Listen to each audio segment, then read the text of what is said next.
Well, the daily Correa tax was initially proposed by President Rafael Correa uh, in Riyadh in the meeting of OPEC when Ecuador came back to it. And it was built up upon the concept proposed by Professor Herman Daly. He essentially tried to price emissions by taxing them and tried to reduce at the same time incentives for consumption. This idea has been taken by our government. The mechanism is still on the design form stage, but it will be taken to OPEC meeting in the next few months. The idea will be for first to be entertained and the OPEC arena try to further develop studies with respect to it, but at the final stage will be taken to the UNFCCC. We think it's a proposal that can generate sufficient amount of resources so as to perhaps match 80% of what is needed for the Green Climate Fund. And in terms of the OPEC meeting, then, are you planning to present to the OPEC members a sort of an official plan for how this could be put forward? Yeah, we believe that we can introduce a draft to the Secretariat for it to work in the manner that the countries decide how to do it.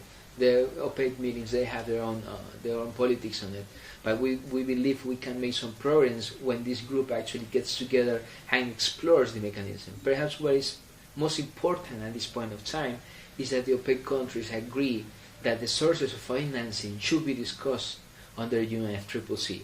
And if this proposal actually provides incentives for that to occur, it's more than welcome. And what sort of reaction would you anticipate getting from the other OPEC members from a proposal of this nature? So some of the questions have been targeted to how the mechanism actually works. I think the idea of generating resources for all developing countries out of a tax of this kind is politically acceptable to everyone. But how do you implement it? Who collects the funds? How they go to the Green Climate Fund? Where they need to go to the Green Climate Fund are particular elements of the design that need to be decided. Also, we need to explore what will be the implications for demand in the short, medium, and long term of oil. And of course, this is some of the major interests of the OPEC countries. But we believe that we can accommodate some of those concerns and at the same time also try to set up. Remember that the mechanism, try to remember that some of the oil exports, they don't go from a country to a different country, but there is an exchange of quotas in the market. So how you actually take care of all those issues in the mechanism is part of what we're trying to explore. And I remember that the role of OPEC was a significant part of Ecuador's high-level speech to the plenary in Doha. Why do you think that particular organisation is important? I suppose in the past it's been viewed by many as being, or at least some of its members have been viewed as obstructing elements of the climate negotiations. So what role do you think it can really play in the future? Well, I think that as the rest of developing countries, we are willing to engage on a negotiation, taking a leading role. We have seen the need for leadership, and we think that leadership goes by with ambition and political decision. And those two elements, I think, are part of every OPEC country. So what was proposed by Ecuador at the Doha meeting is that OPEC could take part of that leadership that is needed to push the international community to decisions that are actually combating climate change, whether it's through financing, whether it's through climate action in terms of mitigation, or whether it's through our preventing actions through adaptation. OPEC countries, let's remember, they remain to be developing countries, and they are mostly vulnerable because their economic system depends on oil. So how we can adapt to that changing environment is part of any leadership. And countries, we will also like to embark in a different generation of energy. Some of OPEC countries are already doing a lot in terms of renewable energies. In the Ecuadorian case, we are pushing for 2016 to reach about 90 to 95% of renewable energy. That's a really ambitious target for a country that has not sufficient resources, but at the same time depends a lot on the resources that come from the oil export.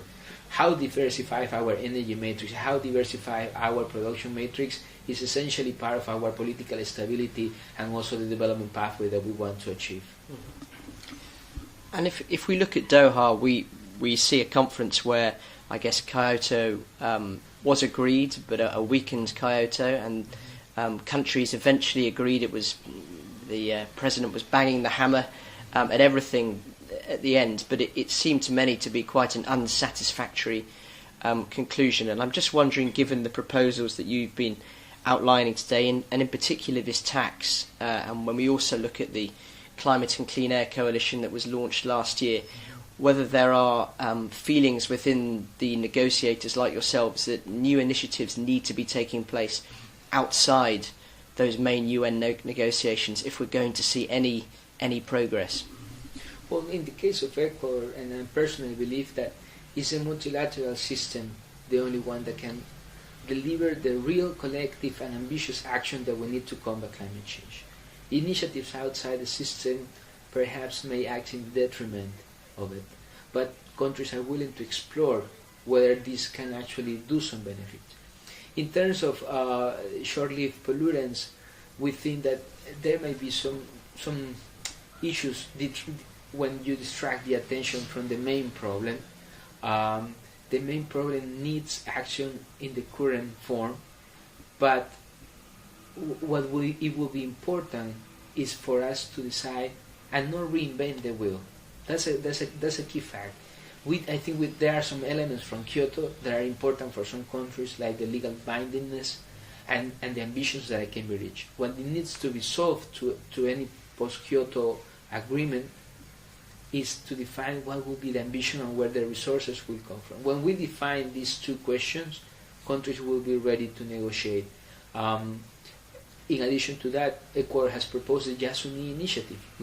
So far it's outside the UNFCCC arena, but what we are trying to do is to bring it into the negotiations by presenting a proposal like the net avoided emission mechanisms. This can solve the problem of ambitious mitigation. It can solve also the potential avoidance of emissions because not exploitation of oil, but at the same time financing renewable energy.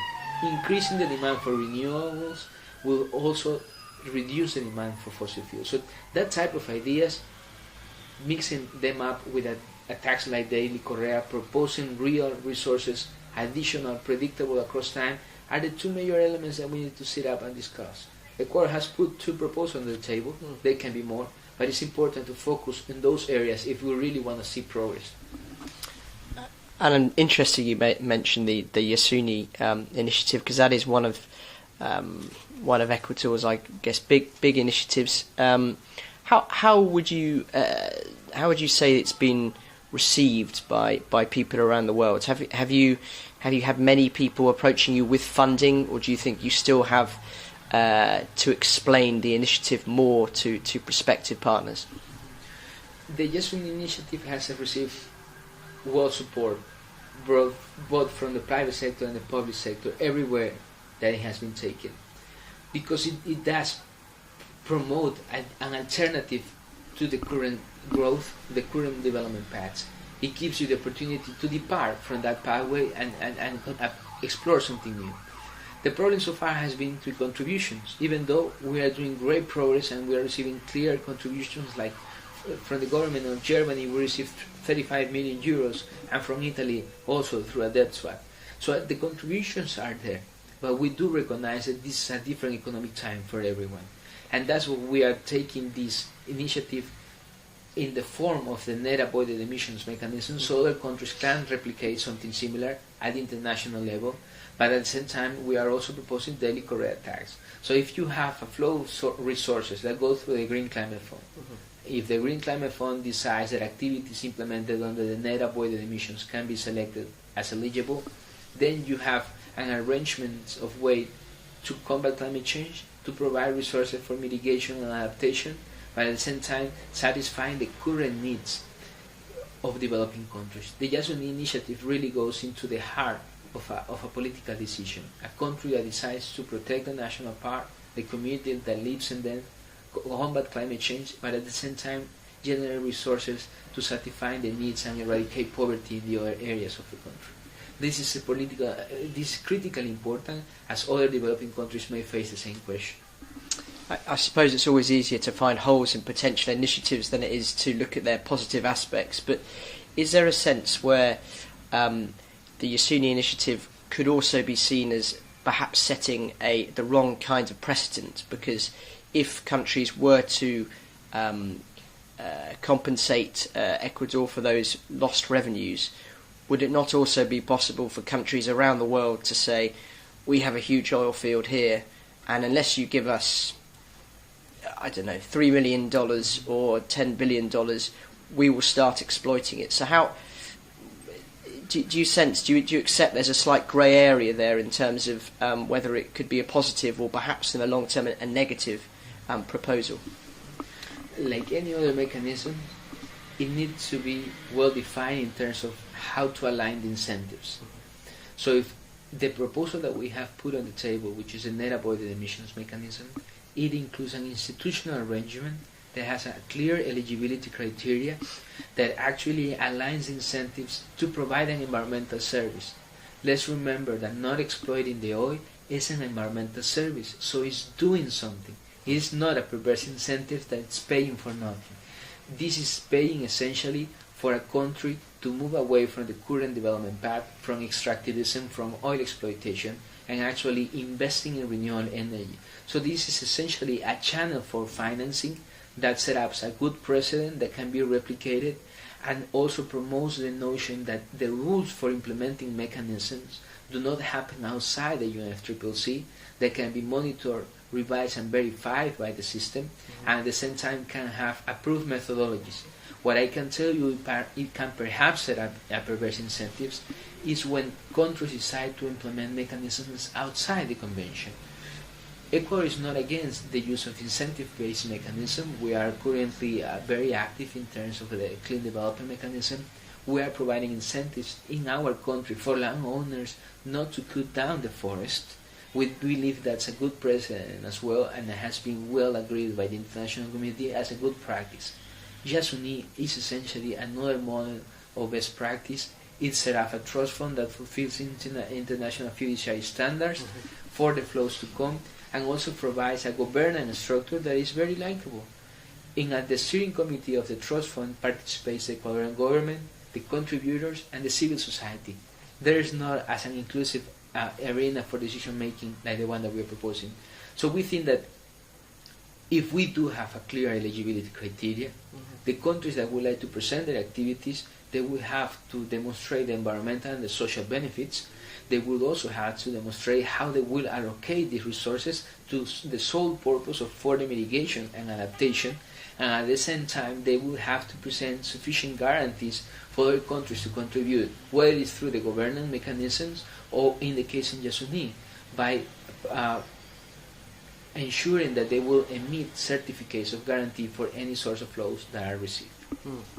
And while we're talking about mechanisms, you were closely involved with the Clean Development Mechanism on the executive board, and it's one of the vital mechanisms of the Kyoto Protocol, but it also appears to be in increasingly deep trouble, almost these days on a sort of daily basis when you look at the sort of plummeting price of credits.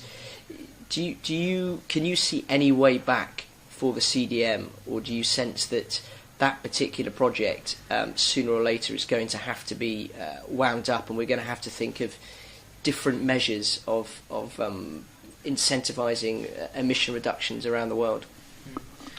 I think that we have a lot to thank to the CDM.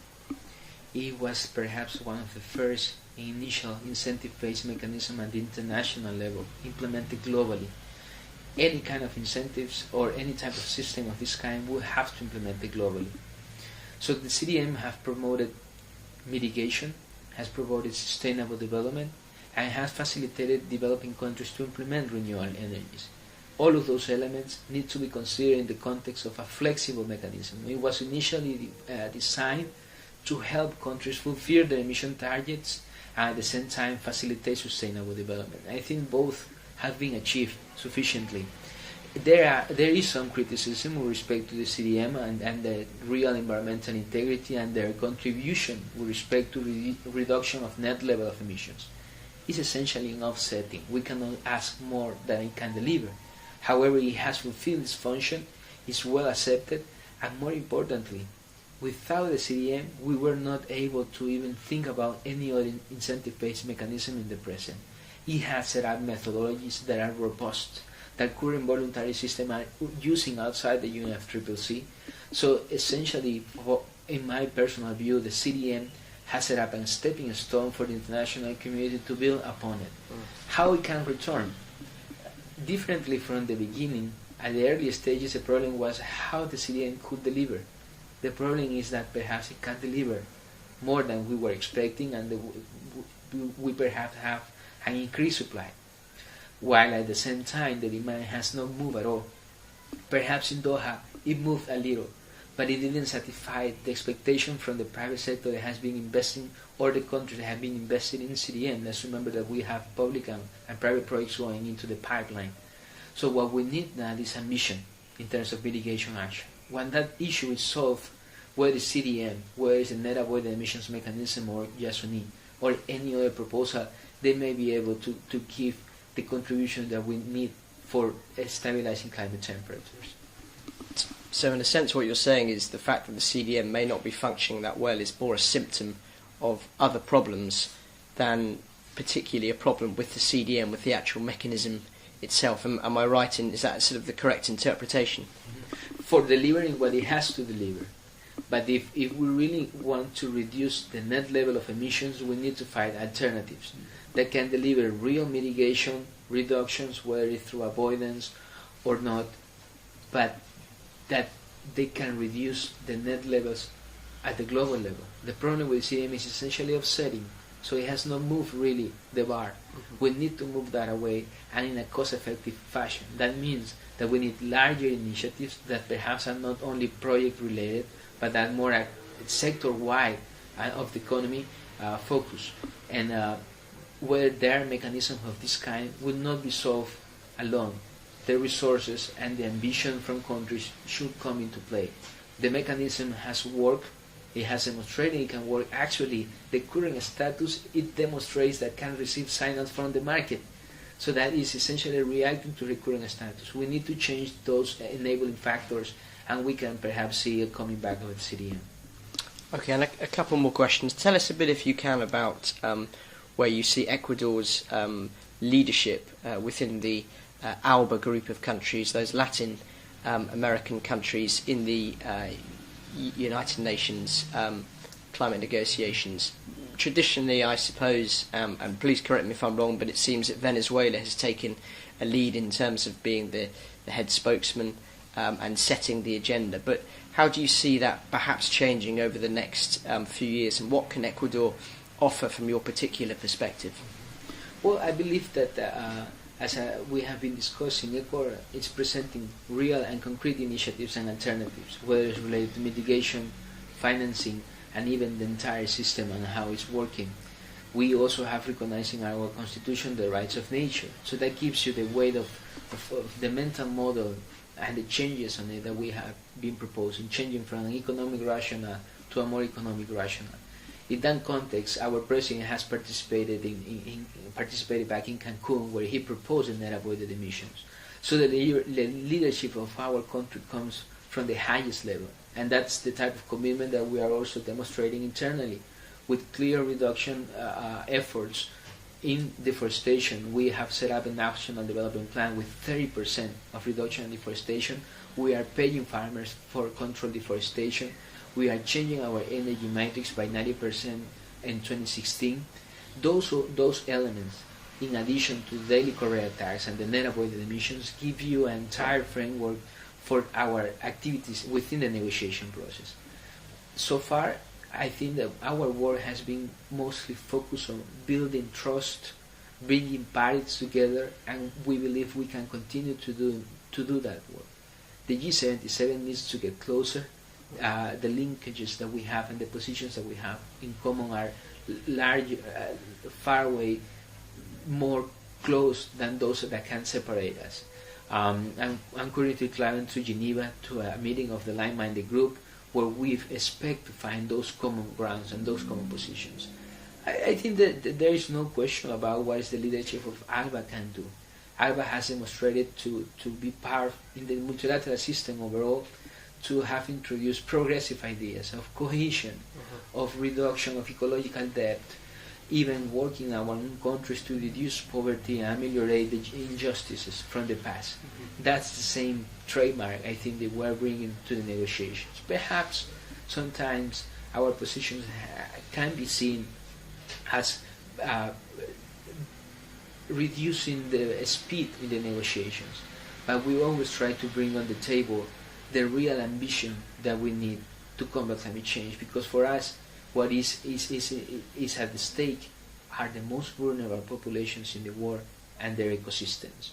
So we need to keep maintaining a position that can help to protect that, while at the same time propose initiatives, real ones, that can bring together parties and invite them to discuss. I think there's a positive role that we can play as a group, and we will be willing to engage with it. I mean, have we people who observed the negotiations, have we got the like-minded group wrong? Because it often seems to be a collection of nations that, I suppose you said yourself, it's slowing down the talks, objecting to certain issues. Market-based issues often seem to be a problem for like-minded group members. Have we got is that group being portrayed in an incorrect light? Well, the main fact is there is more to see from the like-minded group. The only purpose of our activities has been to invite the other countries for not to distract the attention from the real problems that we need to solve. Everything else can be seen as a marginal step forward, like we have been seeing from Cancun. But we really need to sit and discuss how the ambition can be reached, how the resources will be there to reach that ambition, while at the same time supplying resources for adaptation. As long as those three major areas are discussed within the notion of what we have discovered so far, without reinventing the wheel, by having clear rules, clear targets to get to it, most of these countries will be willing to support a moving ahead process. I don't think we should perceive them as a blocking process, but essentially our responsibility and the one that has been entrusted by our people remains on us to do the right thing at the right moment. And we think that the international community needs to engage in that type of discussions.